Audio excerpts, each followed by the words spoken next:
Welcome, everyone. As you're joining, please go ahead and drop in the chat where you're joining from.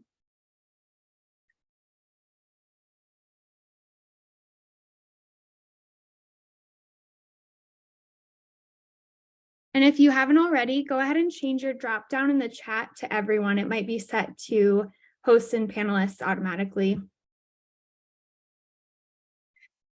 Wow, people from all over the place.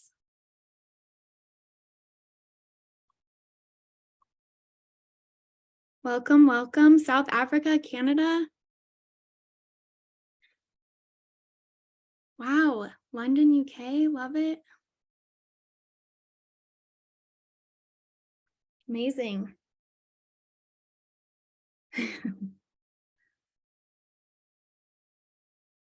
All right. Well, we have a lot to get through, so we will go ahead and dive in. We are so excited to have you join us for our webinar today, where Bonusly and Goodera will be speaking about building a purpose-led employee engagement strategy for 2023. My name is Andrea Stutzman, and I'm the content marketing lead here at Bonusly. I'll be guiding our conversation today, but before we dive in, let's just go over some quick housekeeping. So this webinar is eligible for recertification credits through SHRM and HRCI. We will be including those codes in a slide at the end of the presentation for today's attendees, so make sure to stick around to grab those after our conversation. We're also recording today's session, and that will be emailed to all registrants. And then just some quick Zoom tips if you didn't catch it already.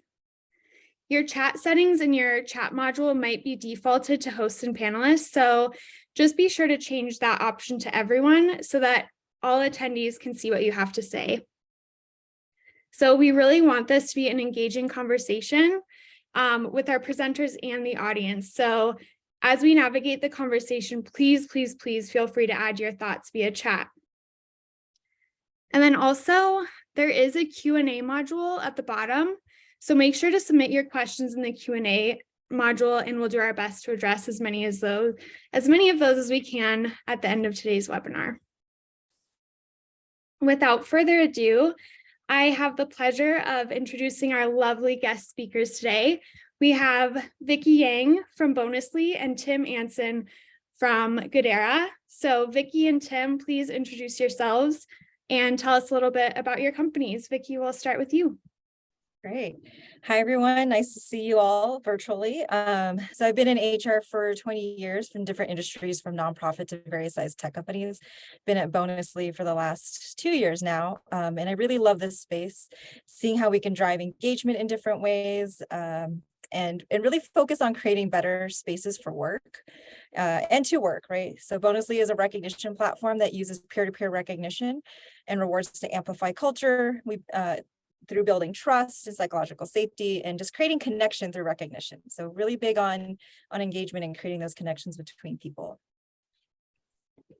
Excellent. And my name is Tim. I'm part of, as it says here, the Global Engagement and Solutions team here at Goodera. I'm proud to say that I've worked for and with nonprofits for over a decade. And I find that nonprofit and the nonprofit space is always filled with inspiring and purpose-driven organizations that really know who they are. At Goodera, what we're always excited to do is help connect you with nonprofits so that you can really develop engaging and impactful volunteer events within your organization, all of this reinforcing what you're trying to do and helping with that employee purpose. So it's kind of me and Goodera as an organization. Thank you both. We really appreciate you sharing your expertise with us today. As a reminder, it is a webinar, but we would love for this to be a conversation. So as we're talking during the webinar, just share your thoughts with us in the chat. We would love to hear what you have to say and for the rest of the audience to see. Okay, so moving on, just our goals of the webinar today are really to explore the connection between purpose and employee engagement. So we'll really go over what is purpose-led employee engagement, why should you care, And then we'll go over the characteristics of a purpose-led engagement strategy. And then we'll provide initiatives and ideas that you can then take into your organization and apply to your purpose-led engagement strategy in 2023. So you might be wondering, what is purpose-led engagement? So this answer can be really broad and really mean a lot of things because everyone's sense of purpose is different. So generally speaking, people want to believe that their work matters.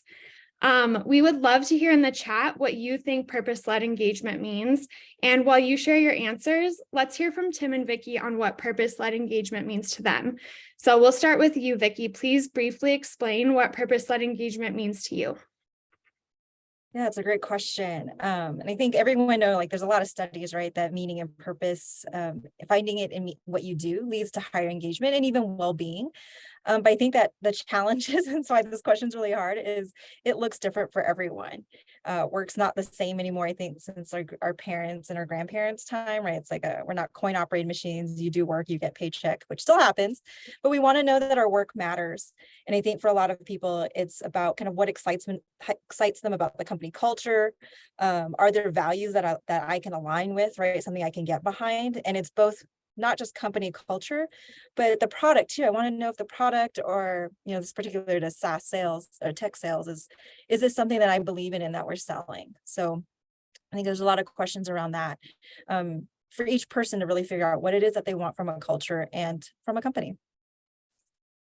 Awesome. I agree with everything that Vicky just said. I would also add on to that. I think what's important is not only finding what your actual purpose is and kind of trying to identify that, but making that something that's really public. So once you've gone through the process of figuring out what does a purpose-led organization mean to you and how are you going to actually do this, is make that clear, right? So create a mission or vision statement for the overall organization, talking about the product or service that you are creating, why it's important to you, how you're going to make sure that that's the best.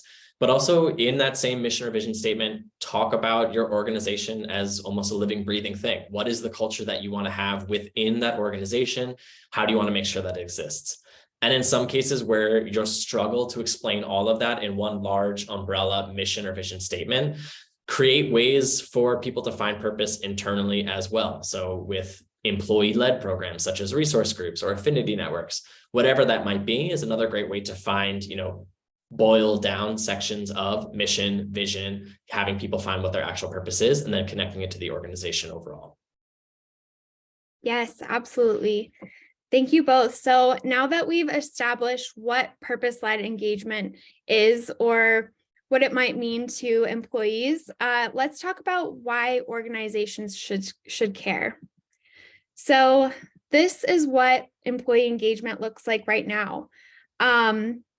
Unfortunately, less than 32% of employees are engaged, and this can really negatively impact your business. There are many ways, as I'm sure you all know, to improve employee engagement overall, and organizations are really thinking about possible solutions moving into 2023. So today we're really going to look at one way to engage employees, and really that's tying their sense of purpose to the work they're doing for your business and just different ways that you can approach this. So moving on here, a study by Cognizant Center for the Future of Work found that fewer than 1 in 5 respondents believe that they're living their day-to-day purpose in their work life. So this could really be due to a lot of reasons, depending on the individual and the company. So maybe employees aren't clear about what gives them purpose, and how many people have really sat down to think, what is it that I value, and how would I even prioritize that? How would that show up in my day-to-day? There might be misalignment with the company, the team, or even the manager when it comes to what work needs to get done, or maybe they just don't know how it aligns with the company's mission. So they haven't really thought about it, or it's not obvious. Or maybe the work that they're doing isn't even really the work that they want to be doing. Whatever it might be, there's definitely a gap here, and it's having an impact on organizations' ability to attract and retain talent. So according to another study by Deloitte Global 2022 Gen Z and Millennial Survey, Nearly 2 in 5 millennial and Gen Z workers say that they have rejected a job or assignment because it did not align with their values. So this is really interesting, just looking at the kind of younger generation and how important purpose is in their work. So I would love to hear from Vicky first on this. Why do you think the idea of connecting people to purpose through work is important? Yeah, and one thing I do want to call out is like, we know that finding purpose in work is important. I think the Surgeon General actually just came out with a study about kind of what things we should focus on to create more engagement and just more well-being at work. And finding connections and things that matter to you is so important. And I think one of the biggest reasons why we want that is not only increased engagement, but well-being, which I think over the last couple of years has been huge, right? A huge topic. People weren't doing well in the pandemic. That was something new. There's a lot going on in the world right now, and I think there's still struggles around figuring out, how do we want to live our lives? What decisions do we want to make? What do we want that to look like? And we spend so much time at work that becomes even more important. And then resiliency too, because if you are engaged and doing well, then that's also going to increase resiliency in difficult times, which I think we're seeing a lot of layoffs especially in the tech industry. We're seeing cuts in just across the board and things. And so how are we going to weather through some of this? So I think one thing to call out is, in all of these studies that say, okay, meaning is important, being resilient is important. We know actually that you can build more well-being and build resiliency. It's not easy necessarily, but it's a habit that you have to build. And so if any of you have been in any of our other webinars, I talk about this quite a bit, but UPenn did a study around well-being, and they came up with an acronym called PERMA, which stands for positive emotion, engagement, relationships, meaning and purpose, and accomplishment. And being able to build in little pieces of that creates better well-being and also then more resiliency. And so when you think about finding meaning and purpose at work, I know both Tim and I have talked about like mission and values, and you want to be able to live that. But there's also this why do you do the job that you do? What is it about it that you love? And are you getting to use those skill sets right now, right? Like, do you feel accomplished? Do you feel like this, especially for me, working at Bonusly has created so much more purpose, because I really think that being able to create greater connections through recognition can create different workspaces. And so really finding out kind of what matters to you, and then building in those little pieces around like positive emotion, finding more ways to connect so that you build relationships. And I think all of that kind of adds together to create this feeling of well-being, and really then helps us find more purpose in work, which then leads to greater engagement. I like the framework partially because, like I mentioned earlier, it's really hard to do because everyone's purpose and what they value is all different, right? What motivates us is different. So having that framework can kind of help give words to people so that they can start figuring out what that is. And then we as managers and as HR and people ops, and we can start looking at how we build those connections and draw those lines so people can see, oh yeah, I said I value that. I can see the company is doing this, or I get to do this in my job. That's really cool. Excellent. I agree with everything that you said, Vicky. I think the only thing that I would add on top of that, just to make sure I'm not repeating anything, is after you've gone through the hard work of making sure that you have a lot of purpose-driven programs, initiatives internally, is make sure that you're not, missing the opportunity to do some really powerful storytelling on that as well. I want to assume that, right, the stat that we're looking at right here, 1 in 5 people don't believe that they are actually, living up to their purpose day to day. Part of that is going to be from organizations that are not really doing a lot that will really help reflect that purpose. But some organizations are probably actually doing things that will reflect that purpose, but they're just kind of failing at telling everybody what it is they're doing, what impact it's having, and why they're doing it. So if you're going to go through all the steps to make sure you really have a purpose-driven organization, purpose-led, and you can make sure that you're doing that, tell the story internally. Make sure that your staff know what they're doing, what they're a part of, that even if their day-to-day task doesn't necessarily affect this initiative, that they're still part of this greater organization. It will help internally, but then it will also help externally as you're looking at people who want a purpose-driven organization. They'll be more attracted to you and to the positions that you offer. And then one thing I'd add to Tim's, just to double down on that, because when you get new employees too, like we tell the story and we may have told it a year ago, we forget that we haven't repeated it again. And I find a lot of people asking like, well, what have we done? What's our history? What's this? What else has this been done before? And I think it's important to kind of repeat it. And also just for the people who are already there, because if you don't, you can say it once and they might hear it, but you have to kind of repeat it over and over. So really drawing those connections and then doing it again and again, kind of on a regular basis, can really help that message stick. Yes, great points. Thank you both.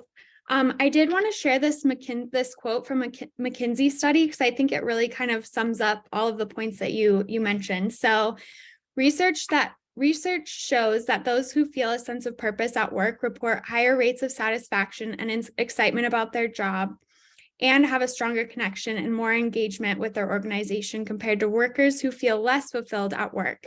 People who find purpose in their work also tend to have better health and higher levels of resilience and energy. Healthier and more engaged employees are more productive and more committed to their employers, which means higher business performance, greater workforce retention, and a better bottom line overall. So it's kind of a win-win, right? It's a win-win for employees and it's a win-win for the organizations they work for that have this kind of purpose-driven culture. Okay, so now that we know it's important for employees to find more purpose in their work, now let's take a look at how purpose-driven your company culture actually is. So this is going to be an interesting kind of activity. So this Gallup article lists questions to ask yourself to understand how purpose-driven your culture is. So if the following statements describe your company, you're well on your way. You might still have some work to do, but you're headed in the right direction.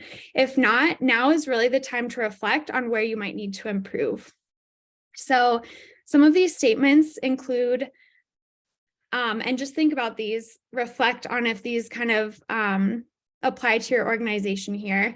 So the purpose of our company makes every employee feel their job is important. The next one, our customers and employees would use the same words to describe who we are. Our employees are held accountable for living our purpose and values. Our purpose and culture attract the best talent in the industry. And this one's really interesting. Our purpose and values are priority inputs in every leader's decision-making. So just for fun, we're actually interested in knowing how many of these you actually think already apply to your organization. So we're going to launch a poll and just let us know how many of these 5 statements do you think describe your company as it is today.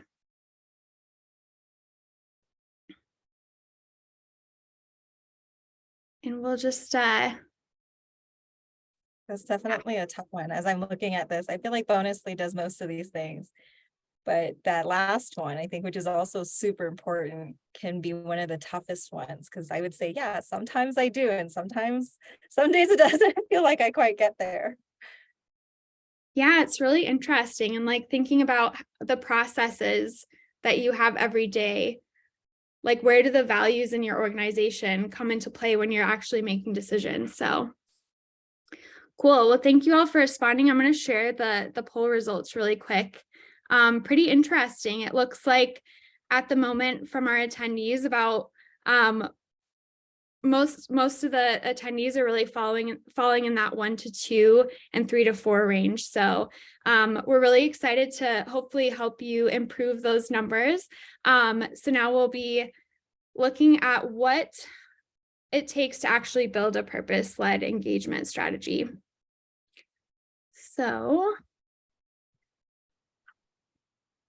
So really we're looking at 4 kind of factors here, and that's be consistent, be proactive, be transparent, and consider new strategies. So moving over to be consistent, We'll start with Vicky on what that means. Yeah, all right. So, I mean, I don't know, put an emoji in the chat if any of you have like seen either your company or maybe a brand just say, hey, we care about this, but then very clearly take an action that doesn't show that they care about it. Because I definitely have. And I think that's the biggest thing is values are things you can see on a piece of paper. It's a card that gets handed out. I've seen it change. When you get a new marketing person, it's like, okay, this is where I'm going to make my mark right now. But then what does that actually look like in action? And, we want to make sure they're not just words on a poster in a bathroom stall or something, right? Are we showing up in the way we interview people? Are we showing that in the way we give feedback? Are we showing that in how we do performance management? And I think a lot of people are wanting more from this, right? They want to see action. They want to see companies be consistent and follow through with those mission and values. I think a good example is, if any of you had heard about Basecamp, they're a company that did not want to talk about politics anymore. And so they gave employees a choice. If you were okay with that, you can stay. If you weren't, there was a package and you could take off if you wanted to.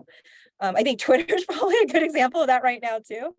And as much as I don't agree with what's happening at Twitter, and I feel really bad for everyone who's there, Elon is saying, this is what I care about. This is what the mission's going to be. And, are you okay with that? And I think, that's at least showing consistency, but, again, going back to like, okay, so who do we want to be? That was one of the tough things when I thought about it Bonusly. It's like, hey, we are going to be a company that stands for certain things and says and puts our money where our mouth is. Not saying we're always perfect at it. We're not. But for the most part, we will stand up and say something. And I think that has definitely developed also trust with people, with our employees, with our customers, and to say, hey, this is who we are, and this is what we're going to stand for. And we're going to put that out there so you can decide if this is a place you want to work, if you want to, a product you want to buy, like all of that.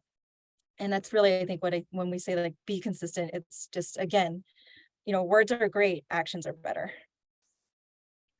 I agree completely. And what I want to build off of, Vicky, what you were saying is especially around trust. I think that being consistent plays hand in hand with the internal trust your organization has. Your employees have with the rest of the organization, as well as to an extent, those that are perceiving it from a client or just external area. But if you are consistent in your messaging, so when you're taking on new initiatives, letting people know before it happens, what it is that you're doing, what is the purpose behind it, how you're going to go through it. And then at the end of it, hey, here were our results. Whether you absolutely knocked it out of the park and had a fabulous program, or whether it fell completely on its face as soon as you started it, being transparent and having that information out, you have to really be consistent in that messaging and getting that information out.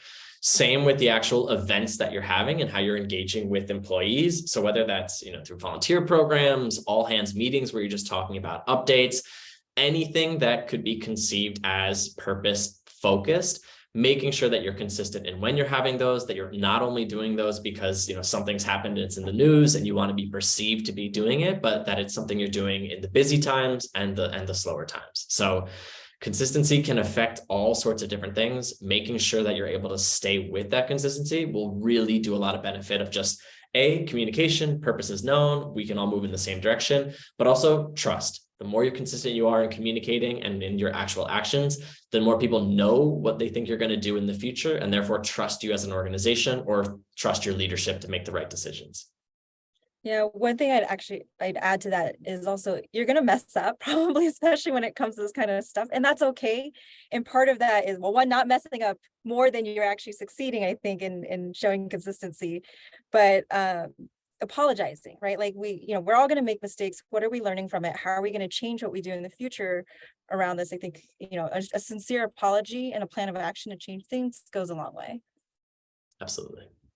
Wow, that's giving me goosebumps, Vicky. And it's so true. I think it's rare that you hear company leaders admit that they made a mistake to their employees or even their customers. So, and then Tim, I love the point that you made about communication. So it's like, yeah, if you have this initiative, great. But if no one in the company knows about it, it's not serving the right purpose, right? So Yeah, great points. So next we'll move on to being proactive. So Tim, how about you start on this one? Absolutely. So I like that we're doing proactive right after talking about consistency, because I think a lot of them go into really the same type of conversation. Being proactive means that you're not just reacting to like the latest tragedy or event that has taken place. We have seen, all of us, a lot of these over the past couple of years, everything from COVID to Black Lives Matter to Asian American violence in the United States. While COVID was taking place, there's been a variety of different things that I'm sure many of you have seen either your company or other companies react to. It's important that you have a plan in place for how you can be planning for some of these things in the future. For me, one of the major ones is having resource groups and affinity groups. One, they'll show a level of, just consistency, and that these are themes that were important to you before they made the news. It's something that you care about all year round. You care about it when a tragedy takes place, but you also care about it when it hasn't been in the news for a while. I think one of the most common, that's just as far within the marketing world of like making fun of organizations that do absolutely nothing for LGBTQ communities. And then every June they change their logo so that it's the color of the rainbow, right?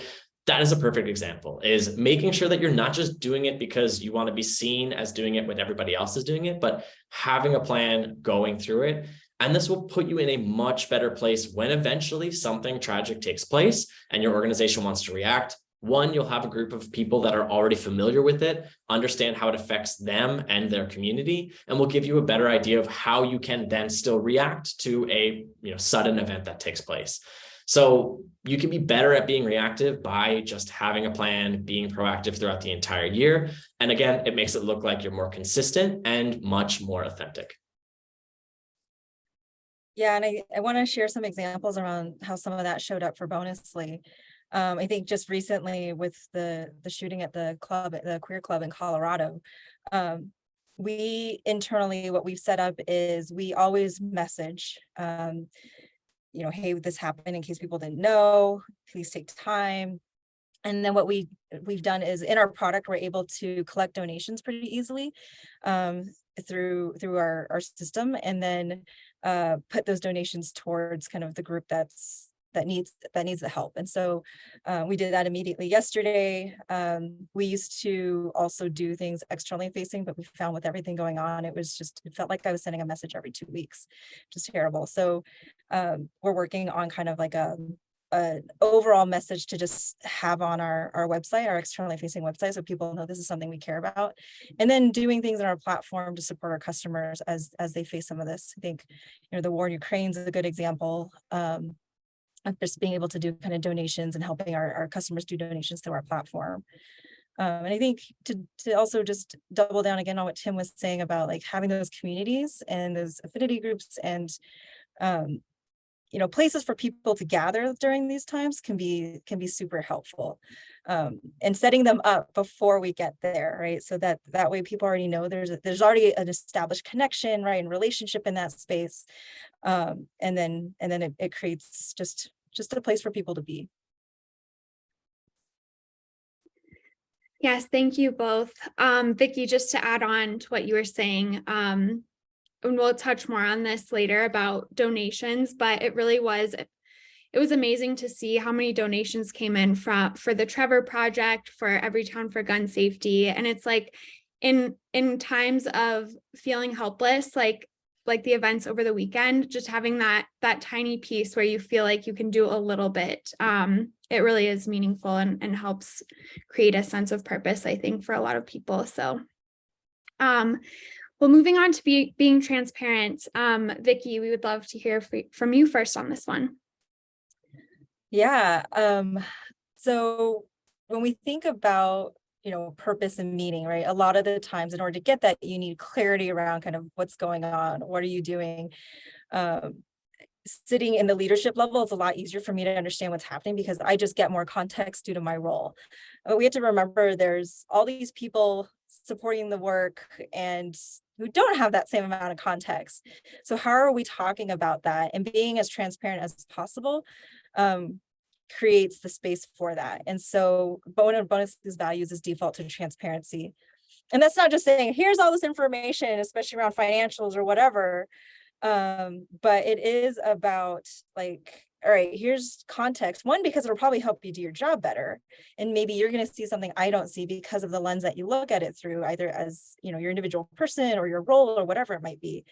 So just really trying to be as transparent as possible. And I think especially right now in this recession time, we've definitely done some kind of things that feel a bit like whiplash. All of a sudden we were really hiring and then suddenly we weren't. But we were transparent about why. And so we talked to the company about like, hey, look, I know suddenly we took all of the roles down. It's because, you know, we've gotten feedback. We're looking at all of the data. Here's what's coming in. And here's what's happening in the industry that we see right now.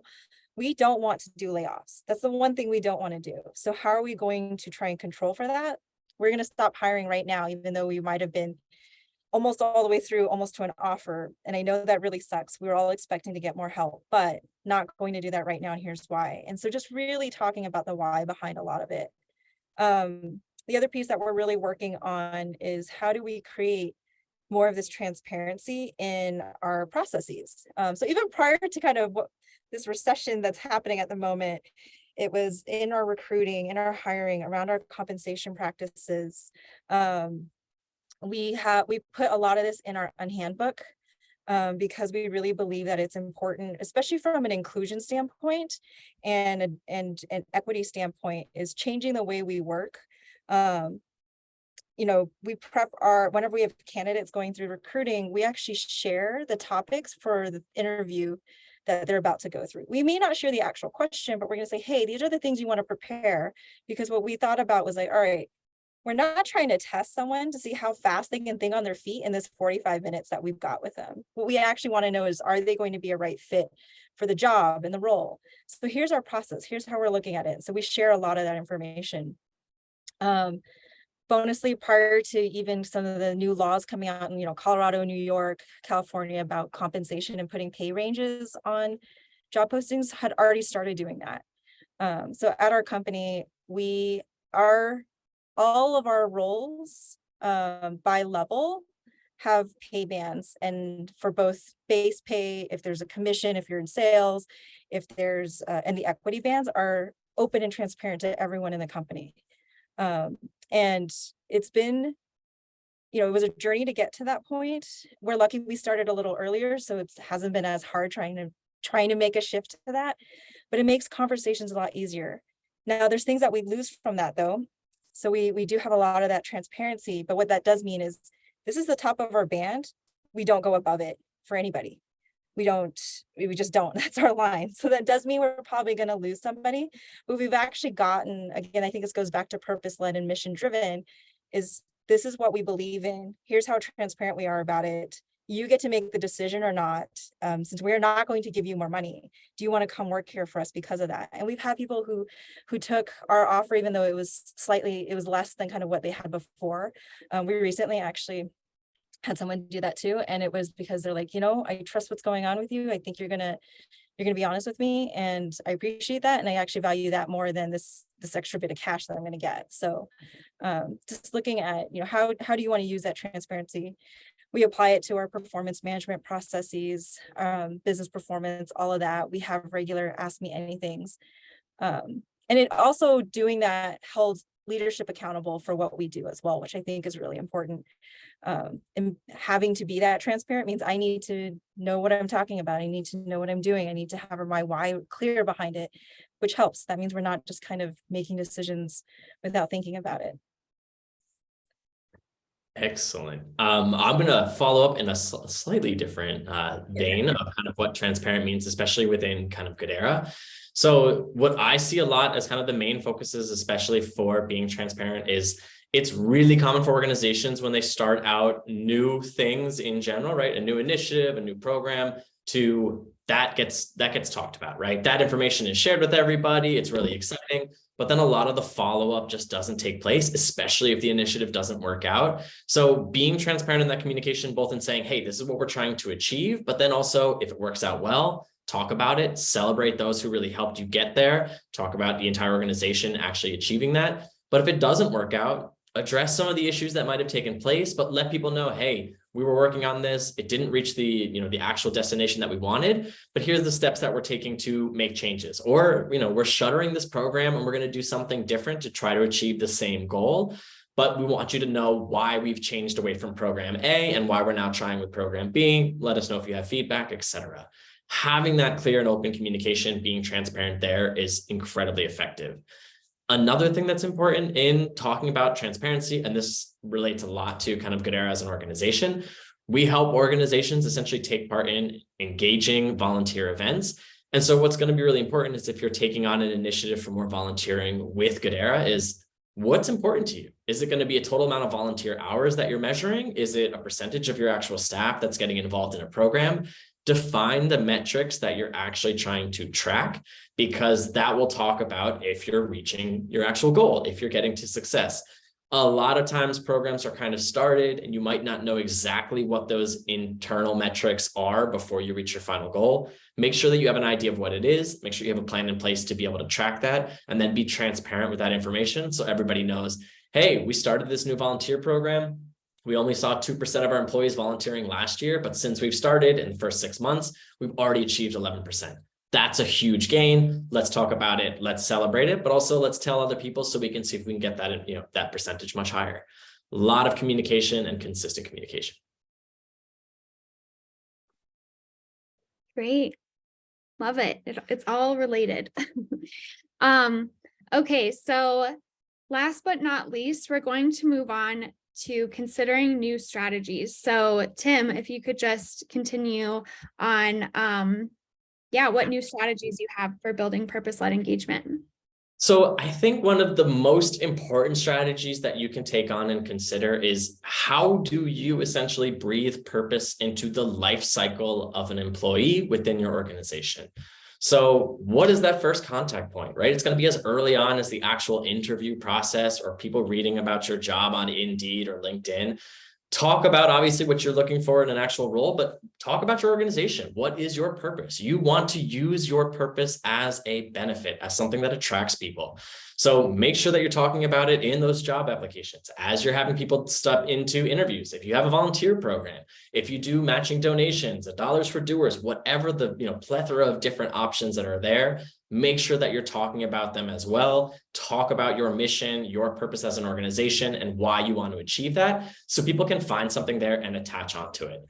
Going back to then the life cycle of an employee, once they're onboarded, make sure that that's part of the onboarding process, right? You can talk about, a volunteer event or a diversity seminar or all sorts of different workshops that are going to align with whatever your purpose actually is. Build that into the start from as you have new employees or new people join your team, they can take part in it. But then again, there's plenty of opportunities throughout the entire year when you're doing, potentially quarterly reviews, when you're having certain sales meeting, you can build in other, again, purpose-driven pieces of information, whether it's an event you take part in, whether it's something you're just listening to and becoming more educated on, or whether it's just, again, sharing some of the actual impact, the results that you've achieved and how you've achieved them. All of those different things will help reinforce purpose, but also reinforce it within your own team. This makes it, again, similar to what Vicky was talking about, and more likely people are going to join your team. When they join your team, they're going to feel more safe and secure within that organization. And therefore, it's much more likely that they stick around for a much longer period of time. And they're going to be talking about that. Anyone who's proud of their job and their organization, they're going to be putting that on LinkedIn, but they're also just going to be talking about it with their other peers.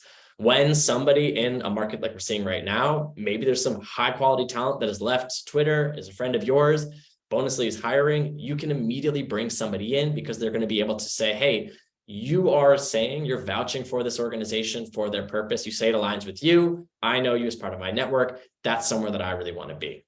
So I think that is a lot of really great ways to do that, is look at your employee's life cycle from before they actually, have their email address to the last day that they're working with you. What is it that you want them to do throughout that entire time to engage purpose? The other major thing that I see for a lot of benefit, and this literally approaches every other thing that we've talked about so far, but also here, is giving some of that power back to employees to help guide you in some of your internal purpose. So again, things like resource groups, things like affinity networks. At Goodera, what we have is what we refer to as a champion program, but this allows individual team leaders or resource group leaders to sign up for volunteering programs for the rest of their entire team. The idea is that by giving them resources, it helps them find even deeper purpose within your organization. They see that you support, the resource group or the affinity group that they're a part of, and they feel supported there. But on top of that, when you are being reactive to an actual issue, you've got a bunch of experts. You have people that have been already, they're either part of this community or they're familiar with this community or they have a level of experience. So then when you are being reactive to something that you couldn't have predicted, a fabulous example, well, not fabulous as the event, but good example, is the war that's currently taking place in Ukraine, is that probably there weren't many organizations that were doing a lot for Ukraine as a country. And so you might seem like, hey, we're jumping in to do this. It doesn't really make sense. But if you have a history of taking, refugee rights as something that's really important, supporting those different groups that are without homes, that have been forced to leave their own country, then it's not going to look so reactive. It's going to look like part of your already existing plan. So from the top, the first part is, inject purpose into your employee life cycle from the first communication to their last day with you. But on top of that, also make sure that you're giving a little bit of power back to those employees to have their own space, to build out your purpose, because you will gain far more from those groups than you ever could have predicted. I think I'm going to take a little bit of a different take on this and really focus more, because I think it's so important.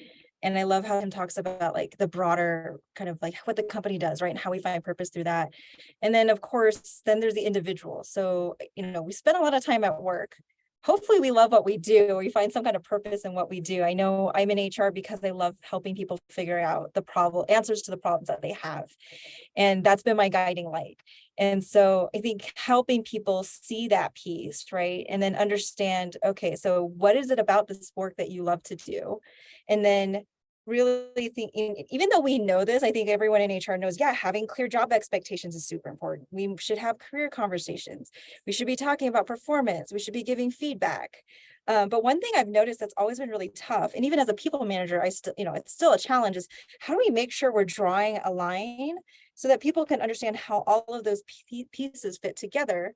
Because that is how we find our purpose at work. And then when we have that purpose, going back to kind of what Andrew was saying with the McKinsey quote, it's, if we find purpose, we will be more productive than people who don't have purpose, because we know why we're doing this. We're also going to be more healthy, more resilient, and more likely to stay at a company, which as a head of HR, I would love my attrition numbers to always be low. But how do we do that? And I think it really is looking at all of those little disparate pieces and helping them connect that. I will be a little ashamed to admit this, but I've been working in HR for 20 years. I know recognition is important. I've run massive recognition programs at large companies. And it's always this like, okay, every quarter we do this, or this is the big yearly thing. Okay, everyone nominate your peers and we, your leaders, your managers pick who wins. And then I get to Bonusly and I watch us do this peer-to-peer recognition. And I'm like, why wasn't I doing this sooner? Because there is, especially if you're in a distributed workforce, or if you are, remote first, we're losing some of that connection that is also so important to finding purpose at work. And this little act of like, hey, great job, really. And Andrea, really loved how you facilitated the webinar. It helped keep us on track. That was fantastic. Loved it. And I felt that way we could get all the information out to everyone that we wanted to share. Right. And it's like that little bit helps people get feedback, because it's all positive feedback. It helps other people kind of know what was going on. Oh, they were doing a webinar today, right? Like, hey, there's stuff going on at the company. So when we think about how we do things, is there a different way to do it than how we normally have? And that's something I'm really exploring right now, especially around performance management. And even stay conversations, like just looking at how we normally do things in HR. And is there something I can change about that to help create and help people find more purpose and meaning in what they're doing? Yes, that is great. And I love how you both kind of took a different approach. Tim was really looking at the organizational purpose, the purpose of the company. And then Vicky, you really zoomed in on the employee purpose, like really focusing in on the individual. And I think both are really important. So love that you both kind of took a different approach, but they're both important in their own ways. So, well, I think whether it's through programs like Bonusly, Goodera, or other initiatives, it's really important to invest in these activities to help connect people to purpose. So we are actually going to talk a little bit more about Bonusly and Goodera and how they can specifically help with purpose-led engagement. So Vicki, I'll hand it over to you for that one. Yeah, so just to share a little bit more about Bonusly, we are a peer-to-peer recognition software, which means employees are recognized frequently and meaningfully. So I think that does tie into purpose. I think it also helps tie a lot to company values. This was, we hashtag everything, and it really makes things stick. And then going back to kind of what we were talking about in terms of being consistent and proactive, then we can see what these values look like in action. I think another thing that I wanted to call out in the last slide, actually, as Tim was talking about, are we doing things? Are we kind of putting our money where our mouth is, so to speak? For Bonusly, the recognition actually translates to real rewards. So you get points tied to your recognition that have a cash value. And so you can redeem them for gift cards or cash. But what we see a lot of people do is donate them to charity too. And so we do have a catalog of donations, and to date, there's been 2 million donated to just different organizations. Like Andrea said, we saw a big spike in kind of Trevor Project in every town just in the last, well, really yesterday. And so it's nice to be able to do those things, when things feel a little bit out of control.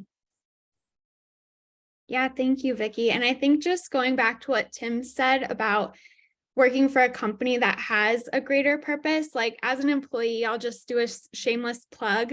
I love telling people about Bonusly, like helping companies create better work cultures, and just knowing that our product has an impact on that is just, it's like, makes me feel good about the work I'm doing. So Tim, I'll go ahead and pass it over to you and you can speak on Goodera.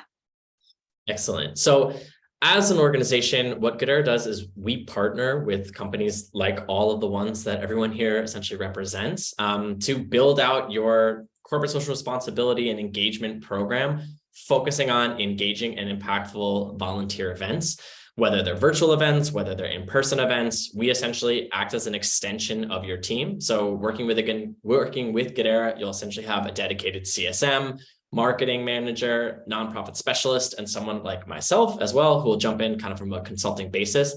But we work with you to make sure that we understand what your actual purpose is, how you are trying to achieve that with whatever initiatives you have in place, and then how we can complement and improve that with volunteer engagement activities that are going to allow everything from your resource groups and affinity networks to pick out things that are near and dear to their hearts, as well as from a more central plan that might align with CSR or D&I initiatives, so that your entire organization can, again, really reinforce this purpose. One of the things that is really important about Goodera as an organization is that we exist all around the world. So we literally will just act as an extension of your already existing team. But we make it so that the traditional saying of, think globally, act locally, where you're thinking about big picture concepts, but also just focusing on your own local community, is we allow you to think globally, act locally with local nonprofits, local NGOs that are going to be in your area. But we also have the capacity to help you contribute when something like the war in Ukraine takes place. You can jump in and immediately be doing programs that will help those refugees, help people around the world. So really great way to get involved, especially if you're looking to have more types of volunteer engagement and volunteer programs. If it's something you're interested in, book a meeting with us and we'll help you plan out your 2023. Great, thank you both. And with that, if today's conversation resonated with you and you're looking for more purpose-led engagement within your organization, no pressure to make this happen by the end of the year, but we're going to offer a quick poll on if you're interested in learning about more about Bonusly or Goodera, just to add more of that purpose into the coming year. So I'm going to go ahead and launch this poll. And please let us know. You're welcome to check both options. So yes, we would absolutely love to hear from you all and help you out with creating more of that sense of purpose for your employees.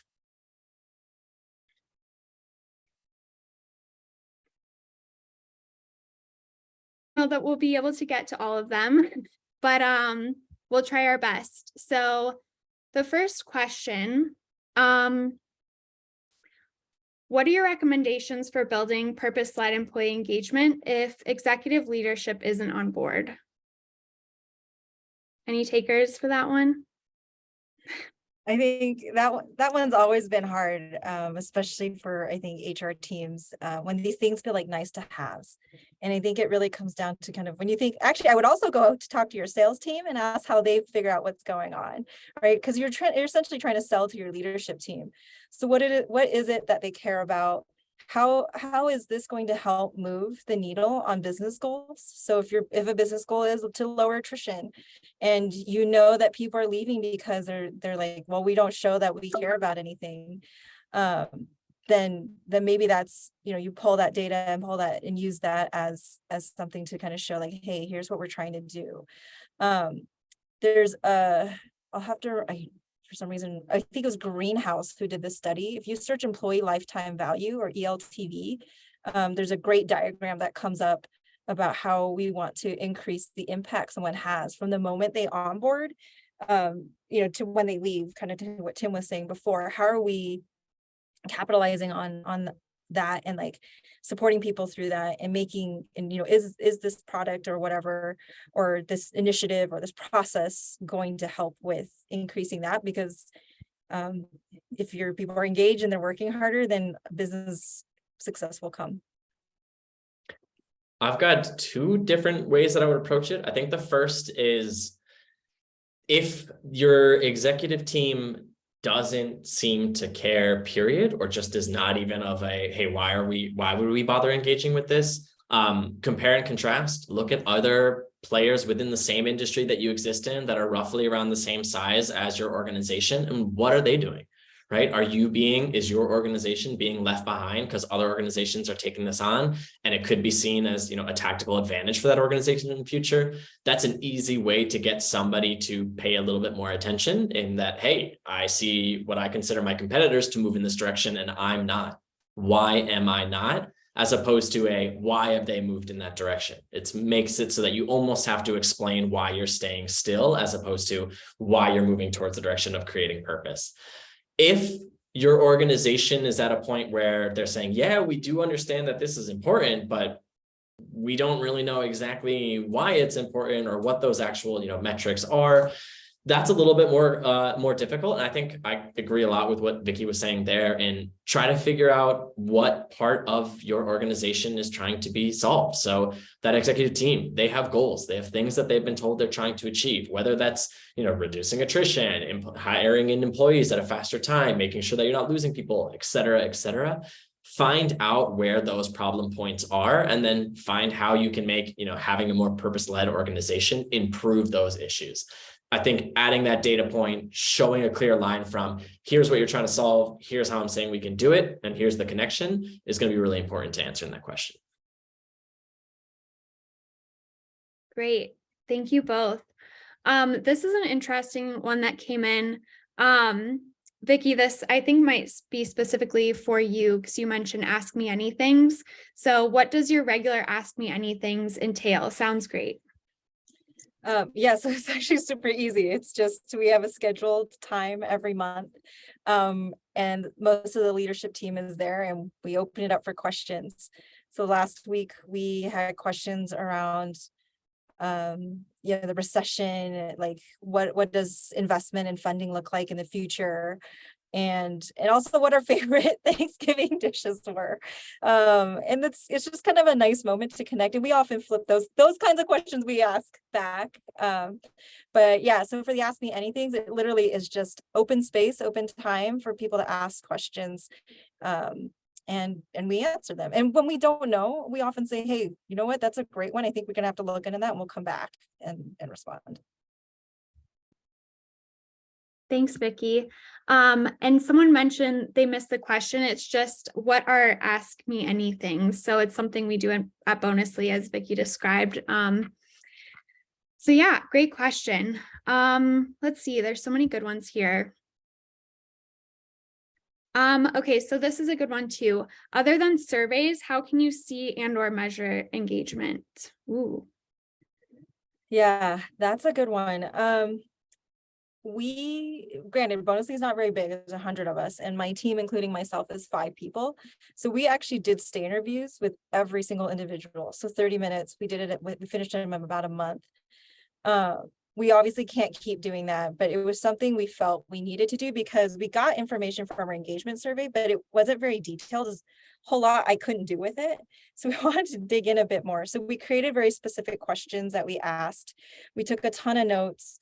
My team actually bucketed everything into themes and then used that to kind of say, okay, hey, we're seeing X number of people mention cross-functional communication between departments as an issue. Particularly this department, and something we need to work on. So I think it's really just going out and finding ways to ask. We were doing trainings with managers to see, hey, like you can, maybe we don't need all of the data at the very top, but can we train managers, because that's who's kind of impacting a lot of this, to go talk to their teams and increase engagement on their teams, find out what's going on. And so looking at some of that, I think, is also super helpful. For Goodera, slightly different, as a lot of what we're doing, especially as we're working with organizations, is going to be focused on them doing volunteer events, either virtually or in person. So what we do is we really, again, in conversations with an organization, we key into what are the metrics that you want to track, because that are going to be the best way for us to really track that engagement. So from a very easy top level, it's typically going to be how many volunteers are taking part in programs, or what's our total amount of volunteer hours, or X type of impact is what we're looking for. So we want to track the amount of impact that we have there. Another way that you can see a little bit more into that, not just, org wide, but different sections of the organization, is that we often typically are working with each resource group, ERG, BRG, whatever it might be, within an organization on an individual level. And so then you can see not only organization wide, hey, has our volunteering increased? Has our volunteering percentage based on total employees increased? But wow, this ERG is doing a lot. They have a lot of programs. They seem to have a lot of people taking part in them. And these other ERGs are not. Let's deep dive into which one's being successful and why, or deep dive into the ones that are struggling and see what those differences are. So for us, a lot of the main ways to make sure that you're tracking engagement is just figure out the metrics that you really want to key into, make sure that you're tracking the heck out of them as much as possible. And then every, couple of weeks, couple of months, every other quarter, etc., deep dive into it, see what that information is telling you, and then see what you can actually do to make changes. Great. Thank you both. I think we might have enough time for one or maybe two more questions. This one is a good one. You talked about being transparent. Can you talk a little bit about how you can share the impact of purpose-led engagement within the organization? I think, Tim, you kind of touched on this, but potentially other strategies that you could share. Yeah, for us, a lot of what we're talking about is both the tangible and the non-tangible items that you're doing. So the easy is just like volunteer hours, right? How many people actually showed up for an event? What are the names of the nonprofits and the focuses of them that we're actually working on? I think that's one really good way of getting that impact type of information back out and into the purpose. But the other is going to be, to an extent, some of those surveys and asking people after they've taken part in a program, how did you feel about this? What is your reaction to it specifically? But just making sure that you are giving people access to, one, just track information and share it, but then also allowing people to express a little bit of what they're feeling or they're thinking as they've interacted with those programs and initiatives. Yeah, there's a question we ask in our engagement survey where we also request if people can say, hey, stop, start, continue in the open text box. And a lot of the continues is actually around what our purpose-led engagement initiatives are. So that can, I think a lot of the times when we do engagement surveys, people always focus on the negative. It's what our brains love to do. So make sure if you can ask specifically, hey, what should we continue doing? That stuff might pop up, and then you've got data around that then too. Great. Okay, last one, because it's a great one. As you mentioned, sense of purpose might differ from employee to employee. How do you ensure your engagement strategy is inclusive in that regard? Ask. I think we spend I mean, we keep looking for that magic bullet to say, all right, if I do this, this reaches like, 95% of the people. And that's the hard part, is it doesn't. And so I think being intentional about your mission, your values, your culture will get you the bulk of the way there. But then it's really, as managers, making that part of our jobs to go and figure out what it is about, this person cares about. And how do I help them navigate and find more alignment to that? I agree completely. I think also everyone here can probably test your purpose comes from you. So as an organization, if you're trying to be a purpose-led organization, you're not going to reach everybody, even if you're perfect, because some of the people that work for you might have a different purpose. That's fine. What's important is that you're making an active effort to continue to expand that, to bring as many people in as possible, and to be clear and transparent in what it is that your purpose is and how you're trying to achieve it. So that if somebody is like, hey, you know what? I'm not the right fit. It's not from a negative place. They understood, you communicated that, they can go find somewhere that's going to be a really good fit for them. But also, since you're being so public about that, you are drawing in people that align with your purpose. So just because your purpose and their purpose don't always align, that's not always the worst thing. Just make sure that you're being genuine and transparent in what you're doing, and you're going to attract a lot of great people that will help you with what you're trying to achieve. Yeah, Tim with the mic drop. You can't make everyone happy, right? So we can do our best though. So that's all the time we have for questions. Thank you so much for everyone for coming. And I especially want to thank Vicki and Tim for sharing your expertise, and of course the audience for just sharing your thoughts and your questions with us. We'll see you next time, and hope everyone has a great holiday. Thank you. Thank you. Bye, everyone.